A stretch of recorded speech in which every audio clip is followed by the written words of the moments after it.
ब्रह्मोपदेष्ट्रे मे गुरवे दैवताय च प्राप्याय प्रापकायास्तु नमः श्रीनिधये नमः। नमो वेंकटेशाय।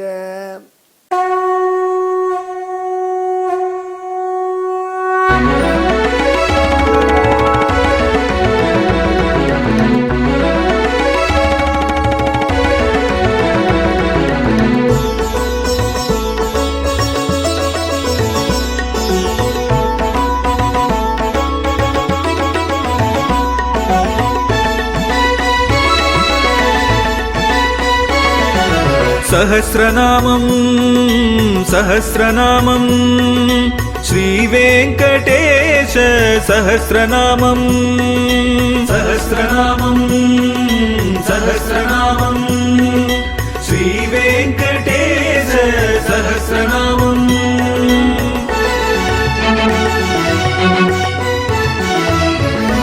உலகில் கலிவினை தோஷம் அகற்றும் நாமம் சகஸ்ரநாமம். உயர்வுகளை வாழ்வில் அளிக்கும் நாமம் சகஸ்ரநாமம்.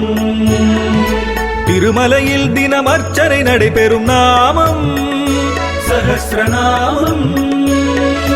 திருவேங்கடனின் தரிசனம் காட்டும் நாமம் சகஸ்ரநாமம்.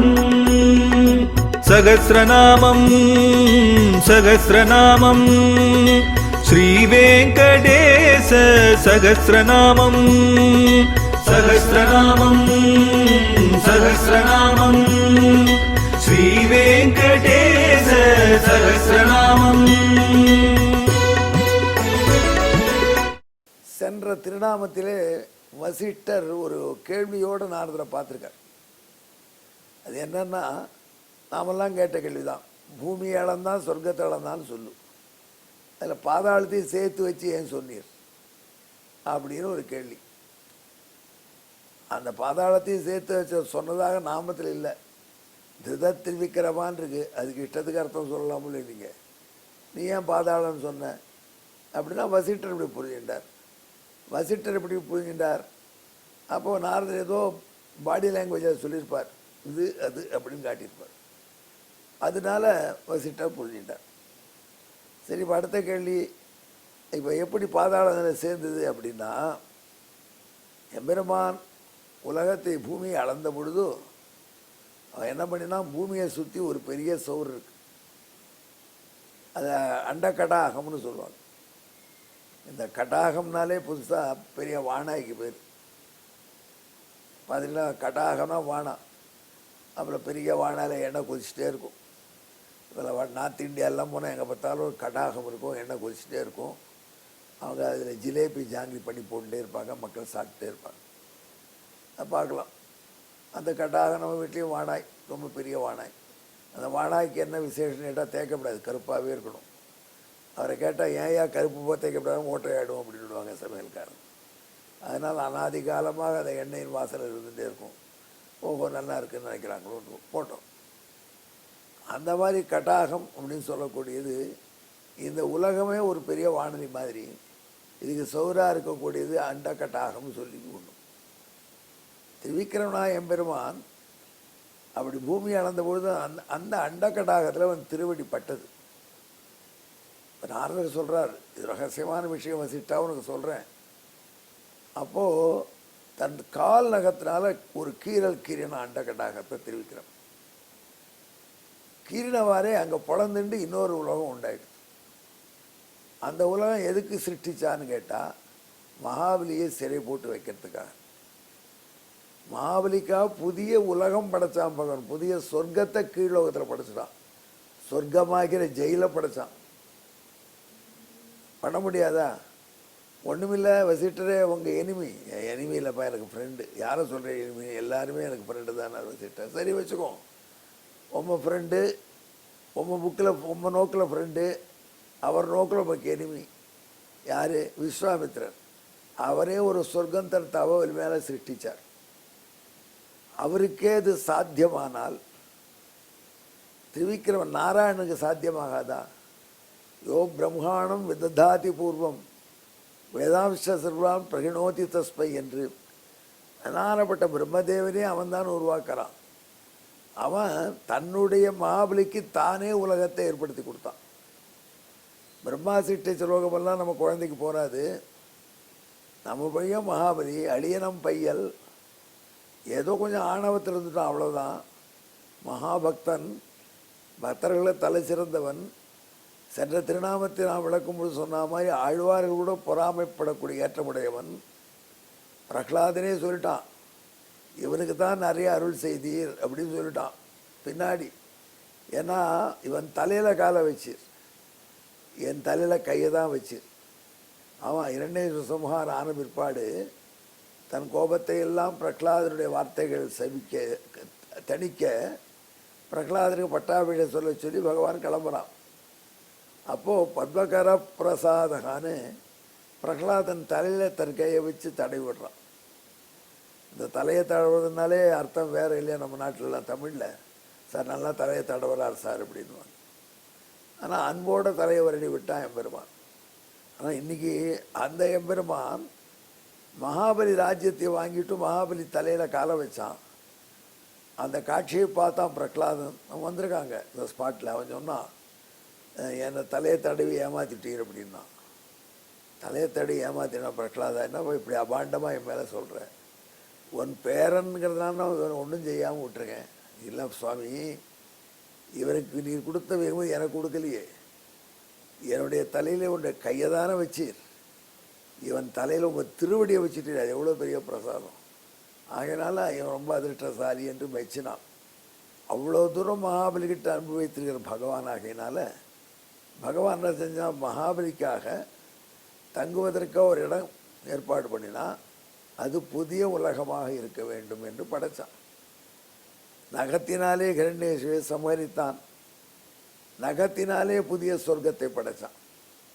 அது பாதாளத்தில் சேர்ந்ததாக இருக்கட்டும், ஆனால் சொர்க்கத்திலே உள்ள அனைத்து போகங்களும், சொர்க்கத்திலே உள்ள அனைத்து இன்பங்களும், சொர்க்கத்திலே உள்ள அனைத்து வசதிகளும் அங்கே இருக்கட்டும். அரசியல்வாதிகள் சிறைச்சாலை போனால் எப்படி இருப்பாங்களோ அப்படி இருக்கட்டும் என்று சொல்லி எம்பெருமான் ஏற்பாடு பண்ணினான். அதை தன்னுடைய திருவடி நகத்தினாலே பிளந்து இந்த கற்பரம் அண்டகடாகத்தினுடைய ஓட்டை பிளந்து அங்கே மகாபலி இருக்கக்கூடிய சிறைச்சாலையை உருவாக்கி வச்சான். புதியதோர் உலகம் படைப்போம்ங்கிறாலே மகாபலிக்காக இதை செஞ்சான். அப்படி உலகம் பிரம்மா பார்த்தார். என் பெருமான் இப்படி அண்டகடாகத்தை பிளந்து புதிய உலகத்தை படைச்சி காலை மேலே கொண்டு வரச்சே, ஆஹா இன்னொரு விஷயம் நமக்கு சொல்லிட்டாரே, பிரம்மா நீ ஆணவம் கொள்ளாத, நீ தான் உலகத்தை படைக்கிறோன்னு ஆணவம் கொள்ளாத, உன்னையே நான் தான் படைச்சி உலகத்தை படைச்ச மீதியெல்லாம் படைன்னு சொல்லியிருக்கேன். இப்போ பாரு இங்கே மகாபலிக்கா நானே டைரக்டாக படைச்சிடுவேன் உன்னை எதிர்பார்க்காம அப்படின்னு பகவான் சொல்லிட்டானோடனே அந்த பகவானுடைய திருவடியை வணங்கணும். பகவான்கிட்ட நாம் அவசாரப்பட்டதாகிடக்கூடாதுன்னு தான் பிரம்மா ரெடியாக இருந்தார். சத்தியலோகத்தில் எம்பெருமான் திருவடியை வந்தவாறே திருவடியில் ஜலம் சேர்த்து அந்த பாத்திய ஜலம் சேர்க்க வேண்டும் திருவடி கழுவுவதற்கு என்று ரெடியாக காத்திருந்தார் பிரம்மா. இப்படி தன்னுடைய திருவடியினால் அண்டகடாகத்தினுடைய ஓட்டை கற்பரத்தை பிளந்து அங்கே அற்புதமான ஒரு நகரத்தை இடத்தை உண்டாக்கி இரண்யகசிபுவினுடைய கொள்ளுப்பேரனான மகாபலியை குடியிருக்க வச்சான். மகாபலிக்கிட்ட அவ்வளோ ஸ்தோத்திரம் பண்ணினா உங்கள் கொள்ளுத்தாத்தா அப்படின்னு. இப்போ மகாபலிக்கு உங்கள் கொள்ளுத்தாத்தாவை நகத்தினாலே சமரித்தேன், அது கை நகத்தால் உனக்கு நல்ல இடம் கொடுத்தேன் கால் நகத்தால். அந்த கைக்கும் காலுக்கு கைவண்ணம் அங்கு கண்டேன், கால் வண்ணம் இங்கு கண்டேன் என்று கம்பன் பாடுறான். அது ஒரு விஷயம் சொல்கிறான், பகவானுடைய கையை விட கால் வசத்தின்றான். ஏன் அப்படி கம்பன் சொல்கிறான்? கைவண்ணம் அங்கு கண்டேன், எங்கு தாடகையை சமரிக்கும் பொழுது ராமா உன்னுடைய கைவண்ணத்தை கண்டேன், கால் வண்ணம் இங்கு கண்டேன். இங்குன்னா எந்த இடத்துல? அகல்ய ஆசிரமத்தில், கௌதமர் ஆசிரமத்தில். கௌதமர் அகல்யும் கூடியிருந்த கௌதம ஆசிரமத்தில் இந்திரன் பண்ண சதி திட்டத்தினால அகலிகை இந்திரனுடைய வலையிலே விழுந்தாள். அப்படி அகலிகை நீண்ட நாள்கள் பல வருஷங்கள் கௌதமருடைய பத்னியாக தர்மபத்னியாக இருந்த அகல்யை ஒரு வினாடி இந்திரனுடைய பத்னியாக மாறினாள். கௌதமர் இல்லை, ஆசிரமத்துக்கு திரும்பி வந்த உடனே உண்மை தெரிஞ்சு போச்சு. அதனால் கௌதமர் இங்கேயே கடை ஆசிரமத்தில். நீ எப்படி கடைன்னு சபிச்ச, யாராலையும் பார்க்க முடியாமல் கடை என்று சபித்தார் என்று வால்மீகி ராமாயணம். மற்ற புராணங்களில் கல்லாக போன சபித்தார்னு இருக்கு. சரி, அப்படி கல்லா போனதை ஆழ்வார்களும் பாடியிருக்காங்க. அதே ஒத்துமைன்னு போயிட்டு யார் கல்லையும் படலைங்கிற வால்மீகி ஸ்லோகத்தோடு அட்ஜஸ்ட் பண்ணிக்கலாம், ரெகன்சல் ஆகிடும். அப்படிப்பட்ட அகல்யை, அந்த அகல்யை எம்பெருமானுடைய கால் திருவடிப்பட்டு தான் சாபி மோச்சனமாவான்னு கௌதமர் கடைசியில் ரிப்பன்டன்ஸோட தன் குற்றத்தை உணர்ந்து வருத்தப்பட்ட அகல்யைக்கு அனுகிரகம் பண்ணிட்டு போனார். அதன் பயனாக அங்கே பல்லாண்டு காலம் காத்திருக்காவும் என்று ராமன் உருவான். எப்பொழுது அவன் திருவடி தம் மேலப்படும், எப்பொழுது கல்லாக இருக்கக்கூடிய தான் மறுபடியும் பழைய அகல்யாக ஆகலாம் என்று அவர் காத்திருந்த பொழுது எம்பெருமான் அவனை அழைத்து கொண்டு வந்தார். விஸ்வாமித்திரர் அவன் திருவடியில் அந்த திருவடிப்பட்ட இடம் அகல்யை இருந்த இடம், அகல்யை சாப்பிடும் போய் எம்பெருமானையும் விஸ்வாமித்திரனையும் வணங்கினார். அப்போ தான் விஸ்வாமித்திரர் இப்படி சொன்னதாக கம்பன் பாடுறான். மைவண்ண தரைக்கு போரில் மழைவண்ண தன்னரே உன் கைவண்ணம் அங்கு கண்டேன், கால்வண்ணம் இங்கு கண்டேன்.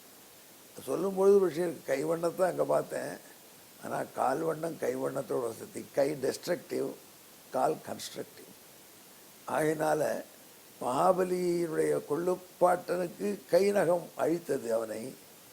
மகாபலிக்கு கால் நகத்தால் எம்பெருமான் நல்ல உலகத்தையே கொடுத்து கொடுத்தான். இதெல்லாம் நினைத்து பெருமிதப்படுறார் பிரம்மன். இதை வசிஷ்டருக்கு வாமதேவர் சொல்லி, வசிஷ்டருக்கு நாரதர் சொல்லி சுவாங்கிரிநக பின்னாண்ட கற்பரகா என்ற திருநாமத்தை சூட்டுகிறார். இதுக்கு வாய்ப்பாட்டு ஸ்லோகத்தை கேளுங்கள்.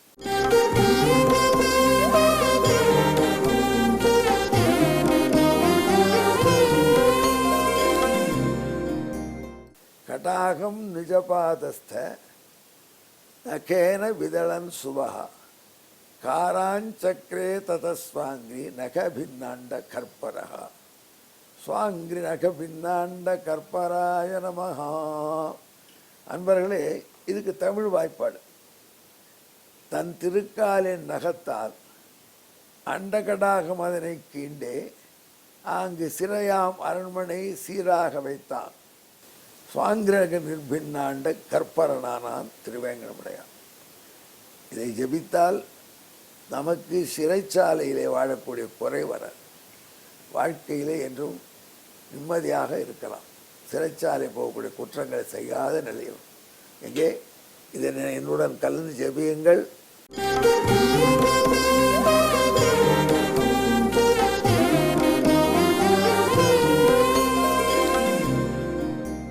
சுவாங்கிரிநக நிர்பின்னாண்ட கற்பராய நமஹா. நமோ வெங்கடேசாய.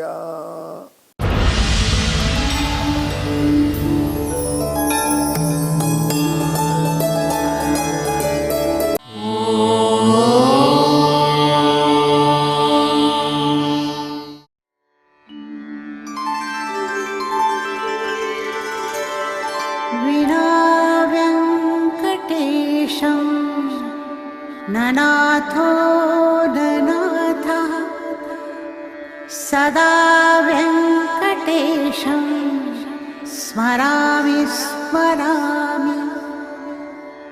हरे वेङ्कटेश प्रसीद प्रसीद. प्रियं वेङ्कटेश प्रयच्छ प्रयच्छ.